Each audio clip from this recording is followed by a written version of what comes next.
So, everyone is raving about the new Gibson amp, and I've got a gut shot. You've probably seen it by now. There it is. So my first obvious thing is hand wired in Petaluma, California. Does that look fucking hand wired to you? What's hand wired? The pots. Really? It's obviously a Messer. Everyone knows Gibson bought the Messer brand. You can see Messer branded valves in there. That's not wired. That's quick connects. All you've done is run, like, why have you got a switch there with a PCB? It's because this was probably pan inserted. It could have been hand inserted. And they're all snap off sections of board. So all of these wires would have been soldered to the board, and then they just snap it off and snap one off. That's how they produce amplifiers at Messer Boogie. They snap one off. So yeah, obviously it's a Messer Boogie. It's got all the same dumb shit that Messer Boogie do. You got just randomly, they've just put carbon comps all over the place for just things like heater balance, which is dumb. You got board mounted valve sockets with no spring retainers. They probably have that stupid foam neoprene shit that holds the valves in on the other side that eventually wears through and can break the nipple off a valve. They've got the same stupid, almost non-existent solder pads that if you do any rework, they just slide straight out of the board, and you got to run wires and shit or drill it out and put turrets in. They've got a regulator there probably for the relay supply that's got no heat sink, and it is mounted right up against a capacitor which is sensitive to temperature. They probably only use 85 degree rated caps, do they? There's the C. Can we extrapolate from that what temperature rating they are? Not really.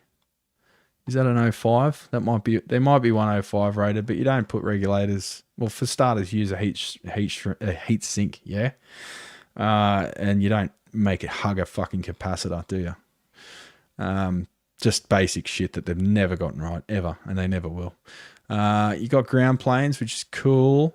Have we got margins? Where's the plate resistors? Looks like probably, not great margins there for the high voltage. You can see they've got a bit more separation here than elsewhere, but that is, I don't know. Is that a bypass cap? Speaking of bypass caps, they're still using tantalums everywhere that love to go short circuit as the bypass caps. They love tantalums. I don't know why. They fail all the time and burn. But then it looks like for some of the larger values they have used electrolytics. So I don't know. But really, this looks like a budget amplifier. It looks like a cheap piece of shit from PV or someone. And $5,500, $5,500 in Australia. That brings me to the next point. It retails for, I think it was $1,800 or $1,790 or something in the States. Whatever it was, I did the calculation. It worked out to about $2,700 Australian. So they are charging like 100% margin just to get them to Australia. So you're paying double getting these in Australia. Is that the importer just being greedy fucks? Or is that Messer hating Australians? Either way, it's shit. But just don't buy one because they're fucked anyway. It should be $1,000 amp. Yeah, that's right. Dustin, if I was to make this as one of my models, I'd probably charge $2,500 as a one-off. And that's if I'd produced the boards and everything and had them in stock. But anyway, buy one if you want to, but yeah, buy whatever you want. I don't care. So you've got the output section up here. You got the output transformer right near the input with all its high voltages right here, and this is literally your grids. All right. Oh, hang on. No. That's just your voltage supply. Here's the output plates connected here. So you've got your connection to the outputs. That'll be a phase inverter. You got your ribbon cable down here. That looks like that's the ribbon cable there. You just seen the edge of it. It probably comes up, connects here somewhere. You got the reverb, send and return right next to the plate connections.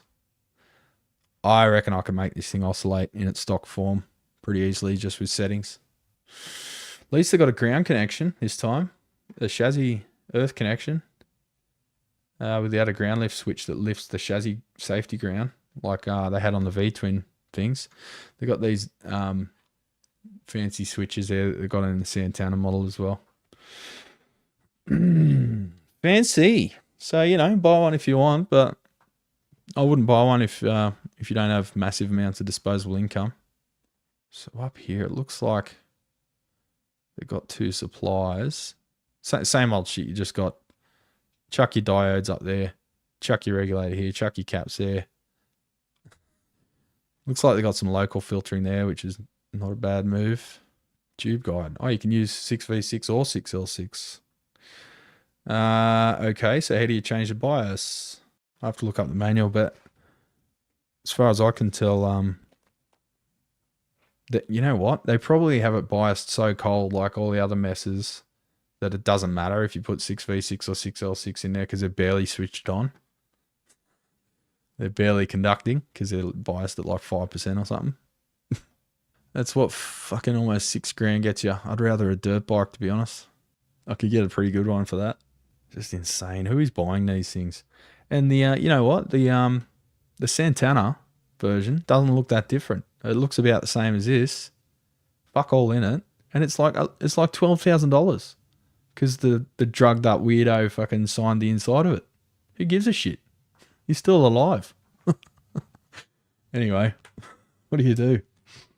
Because people just spend ungodly amounts of money on these things. I no idea why. If they made a better quality PCB, what would a reasonable price be? I mean, if the circuit was good and the construction was good, which it isn't, I don't know. Like the cabinets are nice. They're birch ply and everything.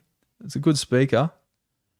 I'd probably say like up to the say 3, maybe 3.5 if everything was done really well. I'd see that as reasonable if you were doing them. Like, I mean, I don't think for a company that is producing them en masse that they couldn't get under that point. Basically, look at Friedman's and how they're built and their price point. To me, that's reasonable. For what you're getting, it's really worthwhile. Friedman's kind of the standard for price versus quality versus, you know, feature set. I think that's my opinion anyway.